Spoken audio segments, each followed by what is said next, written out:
Kodėl atrodytų visi turime galvas ant pečių, tačiau vieniems karjera pasiseka, o kitiems nelabai?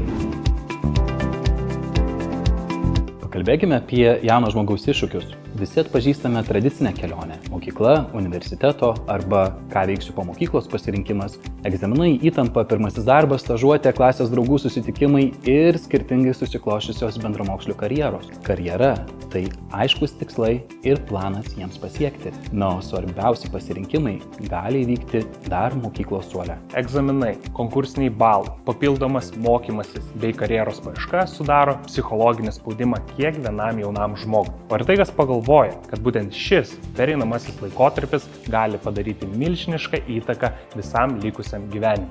Jau 12 metų lietuvius mokome anglų kalbos. Matome ir švietimo sistemos spragas.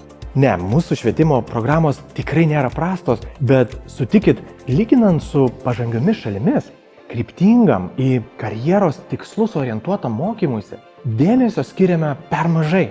Todėl pristatome naują, mūsų moksleiviams taip reikalingą programą Intelektus karjeros mentoriai ir korepetitoriai. Taikant pažangiausią mentorystės praktiką, testavimo įrankius, padėsime identifikuoti moksleivio potencialą. O gavę rezultatus nusistatysime tikslus, sudarysime individualų ugdymo planą ir išrinksime aukščiausios kvalifikacijos korepetitorius. Nuolat seksime pažangą. Mūsų mentorystės programa moksleiviams ir jų tėveliams užtikrins, kad pasirinkto karjeros tikslo bus siekiama kryptingai ir tikslingai. Nešvaistykite laiko ir potencialo madingom profesijom ar tiesiog pasenusiai tradicijai, kad kažkur reikia įstoti. Būkite ambicingi, būkite konkurencingi, ruoškitės pagal individualų planą.